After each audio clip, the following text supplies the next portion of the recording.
En janvier 1946, Kiev devint le théâtre d'un procès contre un groupe de nazis, un événement chargé de propagande et de vengeance.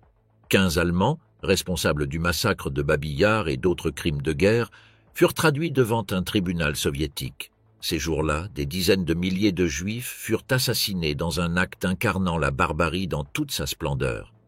Ce procès ne visait pas seulement à punir les coupables, il se dressait aussi comme un acte de mémoire collective contre l'invasion dont l'Union soviétique avait été victime. Mais cette histoire commence avec l'annexion de l'Ukraine par le Troisième Reich. Le 22 juin 1941, le ciel au-dessus de l'Ukraine se remplit du fracas de la machine de guerre allemande. L'opération Barbarossa avait commencé. Les chars allemands se déplaçaient comme des bêtes métalliques sur le sol ukrainien, tandis que les avions sillonnèrent les airs, annonçant des changements drastiques. Les Soviétiques, pris par surprise, ne purent guère résister face à l'ampleur de l'attaque.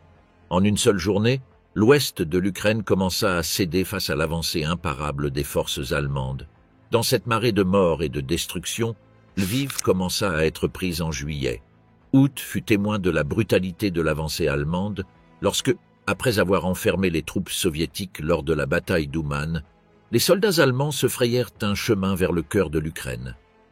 Septembre apporta la fin de la résistance à Kiev. Le 19 de ce mois, la ville tomba aux mains des Allemands, marquant l'un des moments les plus déterminants pour l'Ukraine. Les nazis ne perdirent pas de temps pour établir leur domination.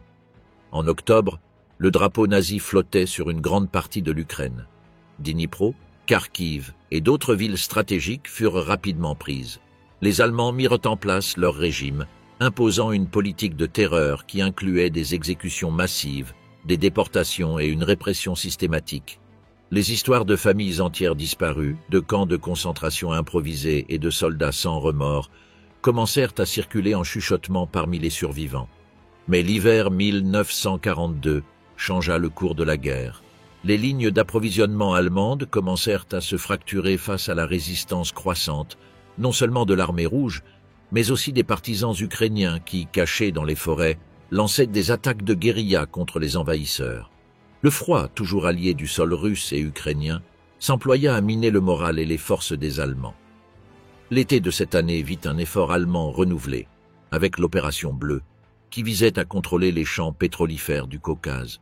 Mais malgré leurs avancées initiales, la résistance en Ukraine se fit plus féroce. Les batailles devenaient plus longues et plus sanglantes. Les forces allemandes, déjà épuisées par l'hiver et la résistance tenace des Soviétiques, se retrouvaient embourbées. Et en hiver 1943, l'armée rouge lança son offensive définitive. La bataille de Stalingrad fut un coup mortel pour les Allemands, mais l'Ukraine ne serait libérée que l'année suivante.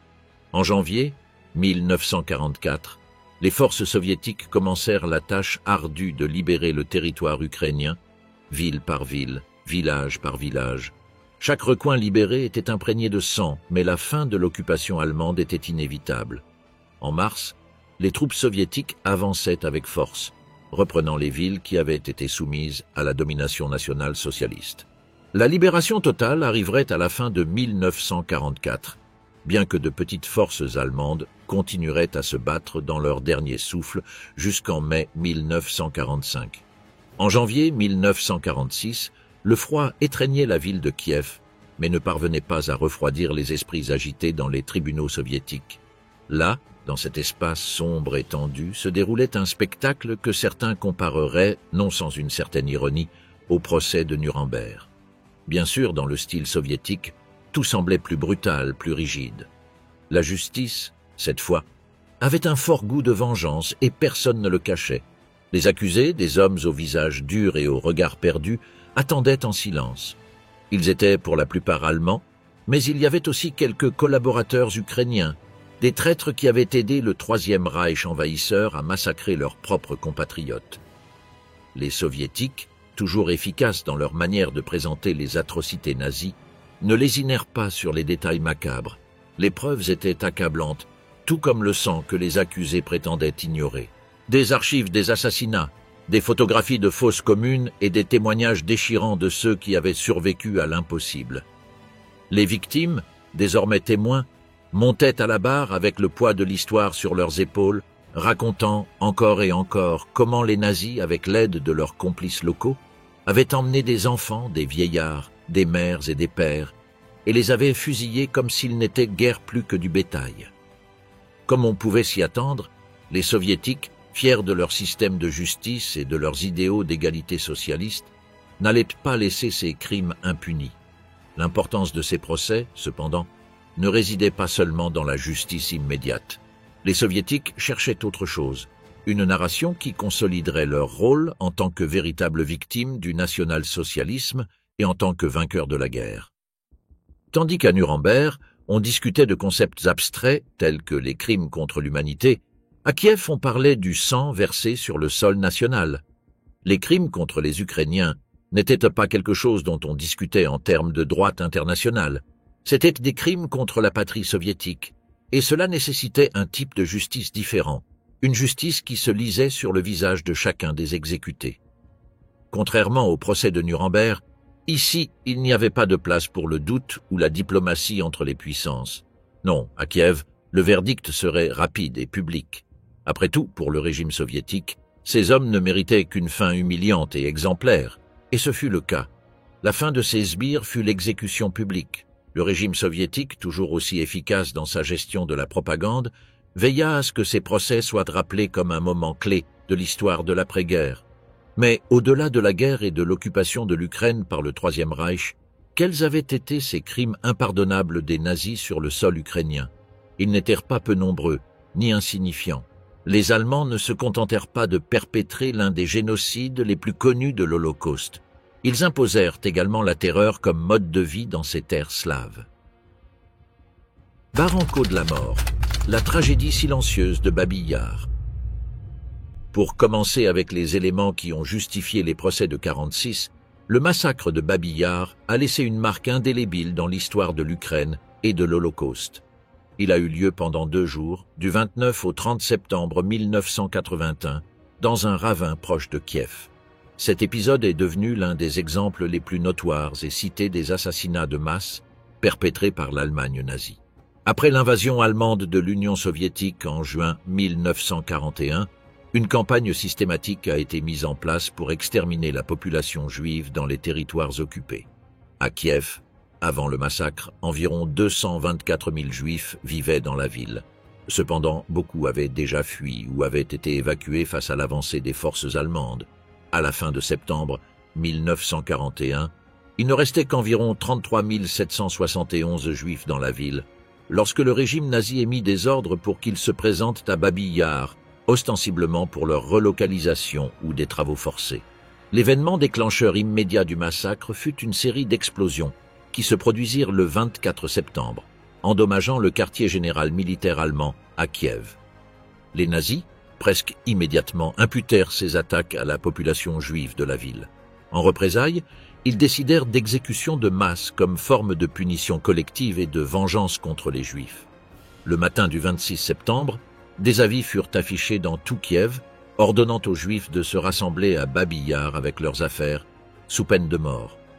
Beaucoup d'entre eux, trompés par la promesse d'une évacuation en toute sécurité, obéirent aux ordres sans imaginer le sort qui les attendait. Le 29 septembre, une aube glaciale marqua le début d'une des journées les plus sombres de l'histoire.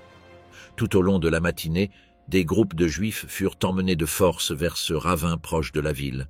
Une fois là-bas, ils furent contraints de se déshabiller, humiliés dans leurs dernières heures. Les souvenirs de ceux qui survécurent à cette boucherie sont glaçants. Hommes, femmes et enfants furent alignés au bord du ravin, face à leur exécution imminente. Les membres des Einsatzgruppen, ainsi que la police auxiliaire locale, tirèrent sans pitié. Les balles sifflaient et résonnaient, transformant l'endroit en un écho de désespoir et d'horreur. Pendant environ 36 heures, les victimes furent exécutées en masse, leurs corps tombant en couches dans les tombes peu profondes qui seraient leur dernier repos. La brutalité des méthodes d'exécution était impressionnante. Les victimes étaient criblées de balles de mitrailleuse à bout portant, tandis que leurs corps s'entassaient au fond du ravin. Pendant ces 2 jours, environ 33 771 personnes furent tuées, environ 13 par minute. Mais on estime qu'entre 100 000 et 150 000 personnes furent assassinées à Babi Yar au fil du temps, y compris non seulement des juifs, mais aussi des prisonniers de guerre soviétiques et des Roms. Une des scènes les plus déchirantes décrivant ces moments terribles est celle des familles séparées, les cris des enfants résonnant dans l'air tandis que leurs parents étaient emmenés vers une destination dont ils ne reviendraient jamais. Les jours passèrent, et à mesure que les meurtres s'intensifiaient, le massacre de Babi Yar ne devint pas seulement un lieu de mort, mais aussi un champ d'extermination. Après les 2 premiers jours d'exécution, les nazis continuèrent leur travail d'extermination sur le site, utilisant le ravin comme un dépotoir humain où ils se débarrassaient de milliers de corps. À mesure que les forces soviétiques avançaient vers Kiev, les autorités nazies se virent obligées de cacher les preuves de leurs crimes atroces. Mais l'horreur ne s'arrêta pas là. Babi Yar resta un lieu d'exécution supplémentaire jusqu'à ce que les soviétiques reprennent Kiev en novembre 1943. Au fil des ans, des mémoriaux ont été érigés sur le site pour honorer ceux qui y ont perdu la vie, bien qu'il ait fallu longtemps avant que l'identité spécifique des victimes juives soit officiellement reconnue. Initialement, le régime soviétique évita de reconnaître la population juive comme la principale victime de Babi Yar, préférant présenter les victimes comme des citoyens soviétiques en général. Et bien sûr, cet événement fut un élément fondamental pour la condamnation des Allemands lors des procès de Kiev de 1946. L'occupation nazie en Ukraine, espoir déçu et crimes dissimulés. Cependant, le massacre de Babi Yar n'était pas le seul grief contre le passage des Allemands en Ukraine pendant la Seconde Guerre mondiale. Les Ukrainiens ont vécu une réalité complexe et brutale sous l'occupation allemande qui s'est étendue de 1941 à 1944. Cette période a été marquée par une répression sévère, une exploitation et une violence massive, bien que certains groupes aient temporairement bénéficié de l'occupation. Il convient de préciser qu'au début de l'occupation, certains Ukrainiens ont accueilli les Allemands comme des libérateurs de l'oppression soviétique. Cela était particulièrement notable dans les régions occidentales, comme la Galicie, où il y avait une croyance fervente que l'Allemagne pourrait soutenir l'indépendance de l'Ukraine. Cependant, cette perception a rapidement changé. Bientôt, les nazis ont imposé des politiques dures et des structures administratives qui ont sapé tout espoir d'autonomie. Le territoire fut divisé en Reichskommissariat Ukraine et en districts de Galicie, et le gouvernement local était largement contrôlé par les autorités allemandes. La répression raciale du régime nazi fut brutale et visa principalement les Juifs et d'autres minorités. Environ 1,5 million de Juifs ukrainiens ont été assassinés pendant l'Holocauste, avec des exécutions massives comme à Babi Yar. De plus, environ 2 200 000 Ukrainiens ont été forcés de travailler en Allemagne comme main-d'œuvre esclave, connue sous le nom d'Ostarbeiter, soumis à des conditions de travail extrêmes tandis que leur communauté souffrait de pénuries alimentaires et de dégradation économique. La répression culturelle était rampante. L'éducation était limitée à un niveau élémentaire et les activités politiques étaient sévèrement restreintes. Seule l'Église orthodoxe ukrainienne était autorisée à fonctionner, bien que sous des contrôles stricts. L'administration nazie se concentra sur l'extraction des ressources pour son colossal effort de guerre, ce qui conduisit à une pauvreté et une souffrance généralisée parmi la population locale. Pendant que beaucoup d'Ukrainiens souffraient sous l'occupation, certains groupes ont tenté de collaborer avec les nazis dans l'espoir d'atteindre leurs objectifs nationaux. Des organisations comme l'Organisation des nationalistes ukrainiens coopérèrent initialement avec les forces allemandes, mais firent face à des représailles sévères une fois que leurs ambitions politiques devinrent évidentes.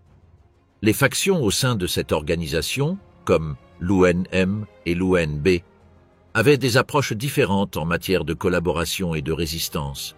Certains Ukrainiens ont participé aux forces auxiliaires de police ou à des unités militaires alignées avec les nazis, commettant des actes de violence contre les Juifs et les Polonais, dans le cadre de conflits ethniques plus larges alimentés par des sentiments nationalistes. Cette collaboration impliquait fréquemment la commission de crimes de guerre, y compris la participation à des massacres pendant l'Holocauste. Néanmoins, il faut également souligner que l'occupation a bénéficié temporairement à certains groupes. Ceux qui s'alignaient sur les intérêts nazis trouvèrent des avantages comparatifs, comme des postes dans l'administration locale ou dans les forces de police. Certains membres de groupes nationalistes croyaient que la collaboration pourrait conduire à une plus grande autonomie ou indépendance pour l'Ukraine. Cependant, la majorité de la population subissait d'énormes désavantages. La communauté juive se trouvait dans une situation d'extermination, tandis que les autres souffraient à cause du travail forcé, des pénuries alimentaires, de la répression culturelle, et l'économie se détériorait considérablement en raison de l'extraction des ressources pour l'effort de guerre allemand. Les leaders nationalistes qui avaient initialement cherché la coopération furent arrêtés ou exécutés lorsqu'ils représentaient une menace pour le contrôle nazi. À mesure que la guerre avançait, la situation devenait de plus en plus désespérée. La brutalité des forces d'occupation allemandes devenait de plus en plus évidente, et l'idée que les Allemands étaient des libérateurs s'effaçait au milieu de l'oppression et de la terreur. Pendant l'occupation allemande, les nazis employèrent diverses stratégies pour dissimuler leurs crimes contre l'humanité, en particulier l'Holocauste et les massacres de Juifs et d'autres groupes.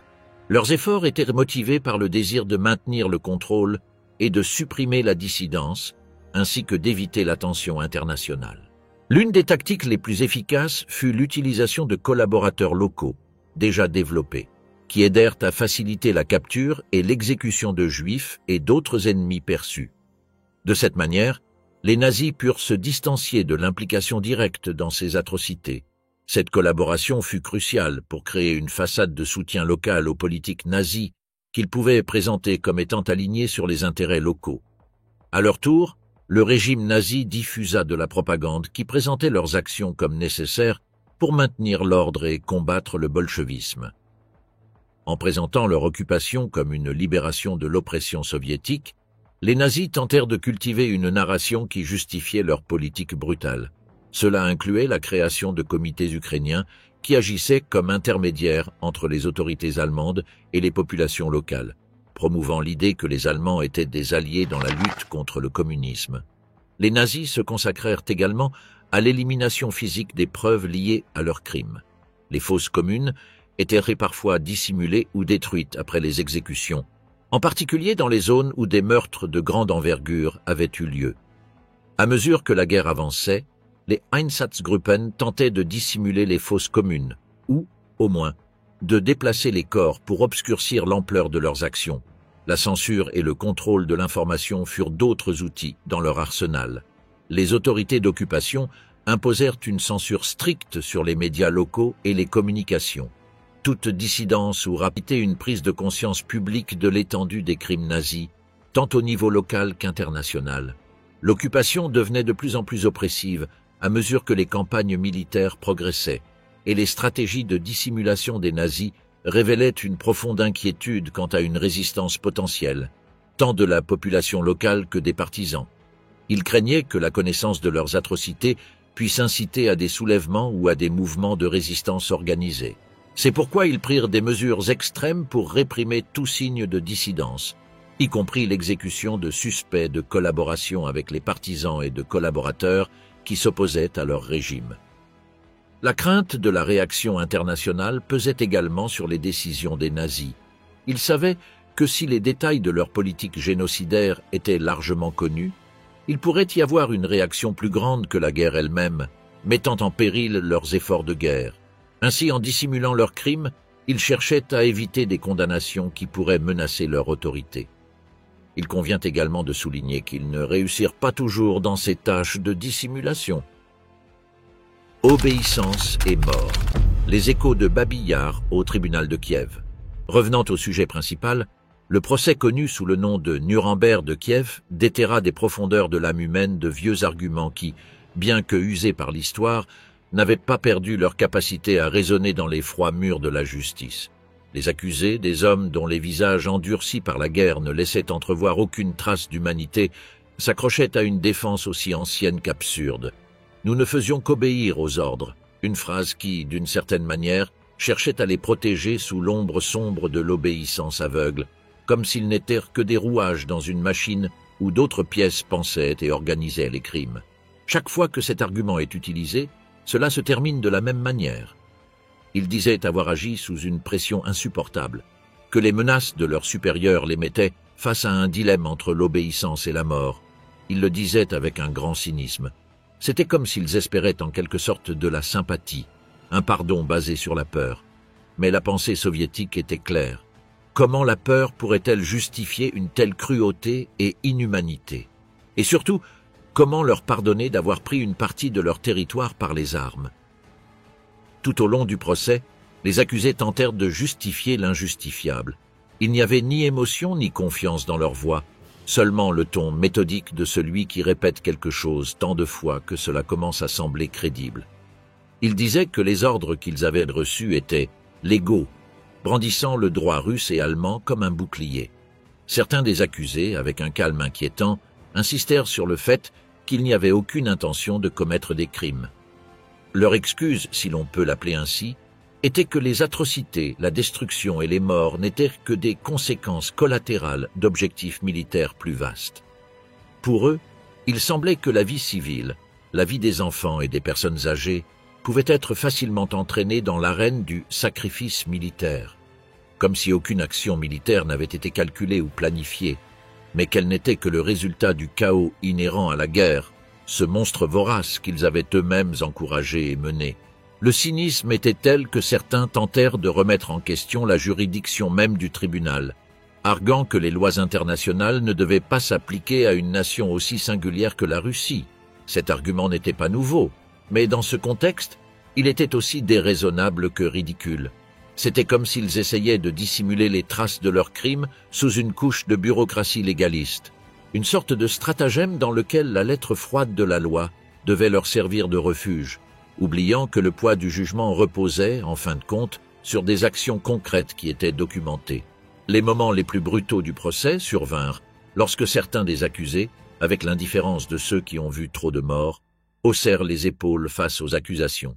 Il n'y avait ni déni, ni acceptation, seulement une apathie glaciale qui gênait autant que les paroles les plus agressives. Ce n'était pas qu'ils croyaient être innocents, mais qu'ils semblaient tout simplement s'en moquer. Il semblait que l'ampleur de leurs actes leur avait volé quelque chose de fondamental, le sens de la culpabilité. Il y eut aussi ceux qui décidèrent de montrer un peu de repentir. Mais même ce semblant de contrition était teinté de justification. Oui, peut-être avaient-ils commis des crimes, mais ils l'avaient fait sous le poids d'une responsabilité militaire et d'un fort patriotisme qui ne leur laissait aucune autre option.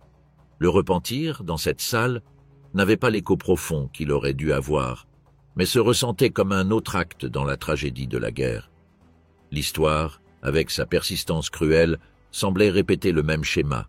Crimes de guerre, défense mécanique et une justice qui, bien que tardive, restait nécessaire. D'autre part, les témoignages des victimes, à l'intérieur et à l'extérieur du procès, étaient révélateurs. Vassili Mikhailovski n'était qu'un enfant lorsque sa nourrice reçut l'ordre de l'emmener à Babi-Yar. Au début, son esprit d'enfant ne comprenait pas la signification de ces mots qui lui avaient été livrés avec froideur. « Emmène ce gamin juif à Babi-Yar ». C'est ce qu'il avait entendu, sur un ton méprisant. Sa nourrice non plus n'imaginait pas le danger qui les guettait. Ce n'est qu'après avoir passé le premier cordon de garde et entendu les tirs retentir dans l'air que la vérité tomba sur elle comme une douche froide. Elle comprit qu'ils étaient en route vers la mort. Wassili pleurait et suppliait, mais les larmes d'un enfant en temps de guerre trouvent rarement une réponse satisfaisante. Dans la file des condamnés, les gens murmuraient dans l'attente interminable. Heureusement pour eux, la file des condamnés à mort avança et ils restèrent là jusqu'à la tombée de la nuit. Puis ils se faufilèrent et se sauvèrent de cette façon. Dina Pronicheva, une autre survivante, échappa presque par hasard. Elle fut atteinte par balle et tomba dans le ravin, mais réussit ensuite à ramper, à sortir et à échapper aux soldats nazis qui montaient la garde à l'extérieur, tirant sur tout survivant qui tentait de s'échapper. Selon ses propres mots, chaque fois je voyais un nouveau groupe d'hommes et de femmes, de personnes âgées et d'enfants, forcés d'enlever leurs vêtements. Tous étaient conduits vers une fosse ouverte où on leur tirait dessus. Puis ils amenaient un autre groupe. J'ai vu cette horreur de mes propres yeux. Bien que je ne sois pas près de la fosse, j'entendais les cris terrifiants de panique et les voix douces des enfants criant « Maman, maman !»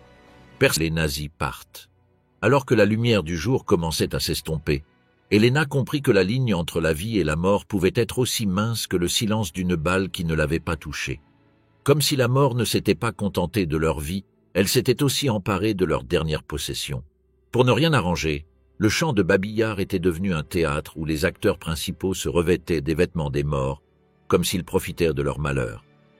Anatoly Kuznetsov, avec une amertume dans la voix qui semblait percer le silence, racontait comment même les malades, les enfants et les femmes enceintes étaient arrachés de leur lit, poussés vers le destin qui les attendait dans ce ravin. Il n'y avait pas d'exception. Les corps fragiles, ceux qui étaient les plus proches de la vie ou de la mort, étaient traités avec la même cruauté que les autres.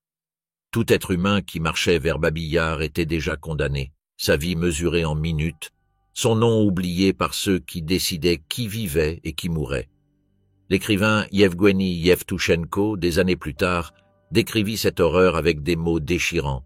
Il dit « Je suis moi-même, comme un long cri muet au-dessus des milliers et des milliers enterrés ici. Je suis chaque vieillard exécuté ici. Je suis chaque enfant tué ici. » Les témoignages lors du procès étaient, à leur manière, des cicatrices vivantes. Un témoin anonyme se souvenait de l'enfer qu'était Babi-Yar, des corps partout, le paysage d'un apocalypse devenu réalité. Il décrivait comment les soldats tiraient sur les victimes en groupe, les faisant se tenir au bord de la fosse avant de presser la détente. Il se souvenait des visages de ses voisins, de ses amis, tous alignés, sachant que c'était la fin, qu'il n'y aurait pas de retour. Les cris, les sanglots, les murmures de désespoir, tout cela continuait à hanter sa mémoire.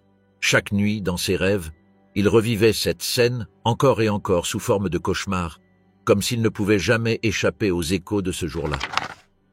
Le général Roman Rudenko, procureur lors du procès avec une voix ferme, demandait la sentence la plus sévère possible pour ceux qui avaient commis de telles atrocités. Le jour était venu, disait-il, où l'humanité exigeait une juste rétribution. Exécution sur la place. La sentence des coupables du Nuremberg de Kiev. De cette manière, la commission d'État extraordinaire, formée par les autorités soviétiques après la libération de la ville en 1943, avait rassemblé suffisamment de preuves pour juger ceux qui avaient participé à ces crimes. Parmi les accusés se trouvaient des noms qui résonneraient par leur infamie, des hommes dont la vie s'était entrelacée avec la mort de milliers de personnes sur ces terres. Le procès s'est concentré sur 15 anciens membres de la police allemande, assis sur le banc des accusés, entourés par les regards inquisiteurs d'un public qui réclamait justice.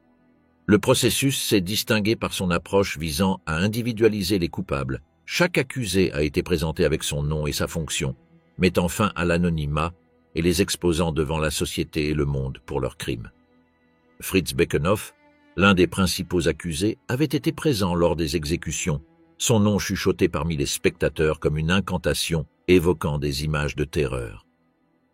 Karl Burkhardt, un autre homme sur le banc des accusés, était tout aussi coupable, participant activement à l'exécution de juifs et d'autres civils en Ukraine. Georg Heinisch, également présent au tribunal, était un nom que les survivants reconnaissaient avec horreur. Son crime était simple, il avait été complice du génocide. À ses côtés, Wilhelm Ellerforth, un homme ayant commis diverses atrocités, semblait être une ombre tombée dans la pénombre. Sa vie consacrée à la répression et à la mort lui donnait les pires fruits.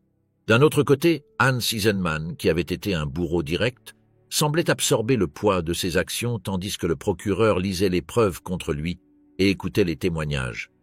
Emil Jogschat, un orchestrateur de la mort, et Emil Knoll, qui avait participé à la brutalité caractérisant l'occupation nazie, étaient également présents à leur procès. Willy Meyer et Paul von Scheer partageaient le même destin, avec leur complicité dans le génocide appelant à la vengeance.